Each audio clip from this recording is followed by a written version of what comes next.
कांग्रेस नेता पवन खेड़ा को supreme court से बड़ी राहत मिली है। पवन खेड़ा को अंतरिम जमानत देने के आदेश दिए गए हैं। मंगलवार तक पवन खेड़ा की गिरफ्तारी पर रोक लगा दिया गया है। पीएम मोदी पर बयान देकर फंसे हैं पवन खेड़ा और उनके खिलाफ असम में एफआईआर दर्ज किया गया है। पुलिस पवन खेड़ा को एयरपोर्ट से ही अपने साथ ले गई थी। जब वो विमान में बैठ गए थे उस वक्त उन्हें विमान से उतारा गया और उसके बाद एयरपोर्ट से उनकी गिरफ्तारी हुई। लेकिन इस बीच सुप्रीम कोर्ट ने राहत दी है और मंगलवार तक गिरफ्तारी पर रोक लगा दी है। सुप्रीम कोर्ट ने खेड़ा के बयानबाजी पर चेतावनी भी दी। पवन खेड़ा को सुप्रीम कोर्ट से फिलहाल बड़ी राहत मिली है और अंतरिम जमानत देने के आदेश दिए गए हैं, यानी मंगलवार तक अब उन्हें गिरफ्तार नहीं किया जाएगा।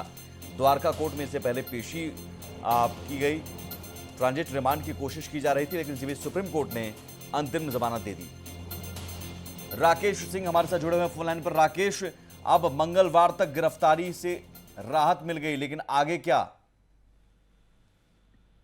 सुमित, देखिए, कुछ बातें मैं कानूनी रूप से स्पष्ट करना चाहता हूं। पहली बात कि सुप्रीम कोर्ट ने जो आदेश दिया है, चूंकि पवन खेड़ा असम पुलिस द्वारा गिरफ्तार किए जा चुके थे, नंबर वन, जो सुप्रीम कोर्ट ने आदेश दिया है उस आदेश में कहा है कि पवन खेड़ा को द्वारका कोर्ट में पेश किया जाएगा।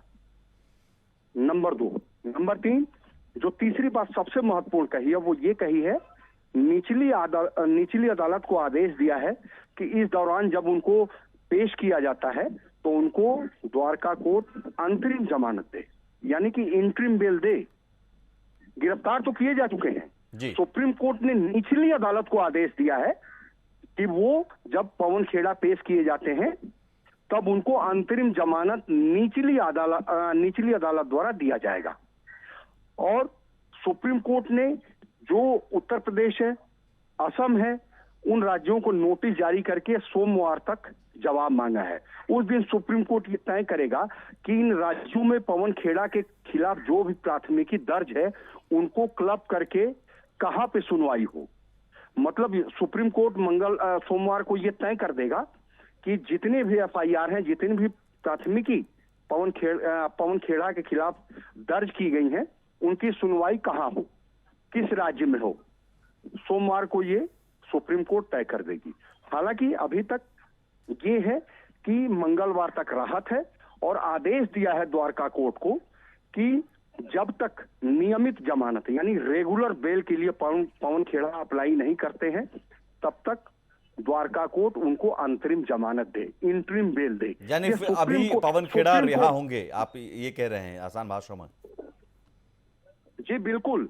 जब अंतरिम जमानत मिलेगी, जब सुप्रीम कोर्ट ने निचली अदालत को यह आदेश दिया है कि जैसे उनको पेश किया जाता है आप अंतरिम जमानत दें, यानी कि द्वारका कोर्ट ये बाध्य है कि सुप्रीम कोर्ट के आदेश को माने और पवन खेड़ा को अंतरिम जमानत दे। हालांकि कांग्रेस ने एफआईआर रद्द करने की भी मांग की थी सुप्रीम कोर्ट में, उसे लेकर क्या कहा सुप्रीम कोर्ट ने? जी बिल्कुल, एफआईआर रद्द करने की मांग की थी, लेकिन सुप्रीम कोर्ट ने ये कहा कि देखिए हम राज्यों को नोटिस जारी कर रहे हैं, क्योंकि ऐसा कई मामला जो है। ठीक है राकेश, आपको रोकना चाहेंगे। शुभ्रांशु राय हमारे साथ जुड़े हुए हैं, कांग्रेस के नेता। शुभ्रांशु जी, भारत एक्सप्रेस में स्वागत है आपका।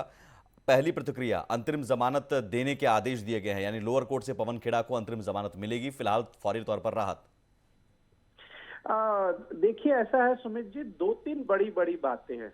सबसे इम्पोर्टेंट बात तो ये है कि ये भारत के 75 सालों के इतिहास में ऐसा पहली बार हो रहा है कि आप जहाज के ऊपर बैठे हुए हो और आपको डीबोर्ड कराया जा रहा है, ये लेकिन अलग अलग कारण देकर। एक दूसरा ये है कि अगर आपके पास विजुअल होगा तो एयरपोर्ट ऐसा देखने में लग रहा था कि वहां वो छावनी तब्दील कर दिया गया है।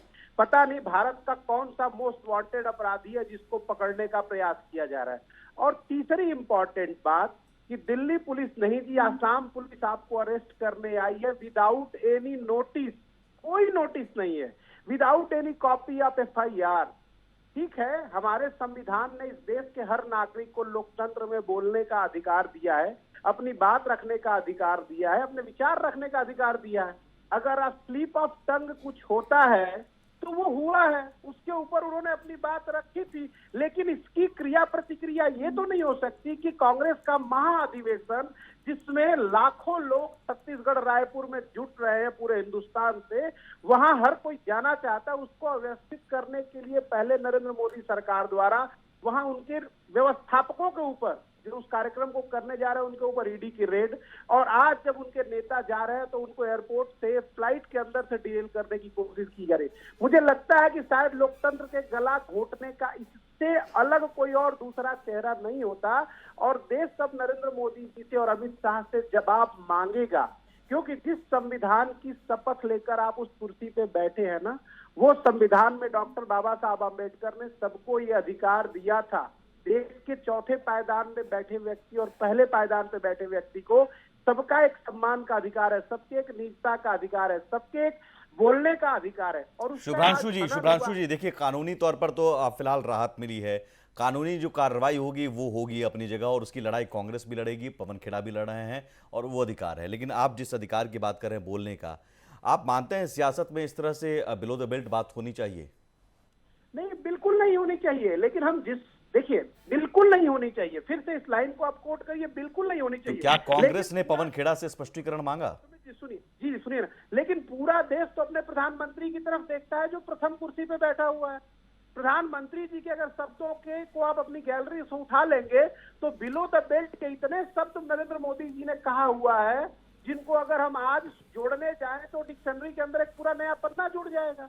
शुभ्रांशु जी, बात अभी पवन खेड़ा की हुई और आपने भी कहा कि पवन खेड़ा ने गलत कहा जो भी कहा, तो क्या कांग्रेस की पार्टी का एक फर्ज नहीं बनता था कि आप अपने नेता से पूछें कि भाई इस तरह की बयानबाजी क्यों कर रहे हैं? उन्होंने गलत कहा या सही कहा, ये फैसला करने वाला मैं नहीं होता हूँ। मेरे सिर्फ कहने का मतलब नहीं, आपके मान रहे हैं ना, बिलो द बेल्ट बात हुई है, स्लिप ऑफ टंग हुआ है, और बिलो द बेल्ट जो बोलने की लाइन है वो सबसे पहले नरेंद्र मोदी जी को आईने में देखकर ये क्लियरिटी पूरे देश को देनी होगी, और देश के सामने माफी मांगनी होगी कि मैंने अक्सर चुनावी भाषणों में बिलो द बेल्ट जाकर कांग्रेस के नेताओं के बारे में बोला है।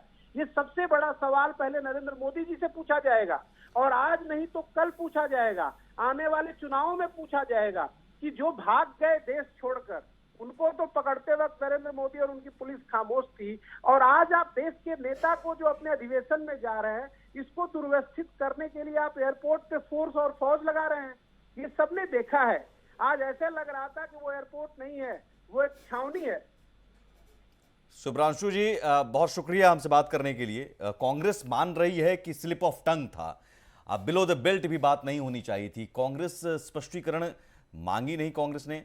ये जरूर है कि अब एफआईआर दर्ज हुई है तो तुरंत सुप्रीम कोर्ट कांग्रेस गई, कांग्रेस की तरफ से अभिषेक मनु सिंह भी गए, तुरंत सुप्रीम कोर्ट ने अंतरिम जमानत देने के आदेश दिए हैं, यानी फौरी तौर पर राहत।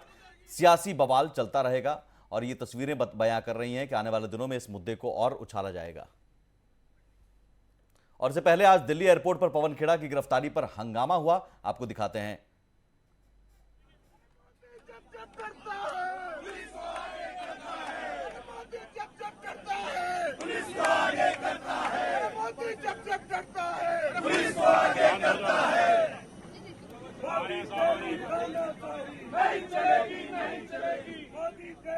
आपको देगा, आप हमें दीजिए, हम आपको हैंड ओवर संजीव जी को दे देंगे। बस immediately we will hand him over in 1 second. Let's not commit illegality.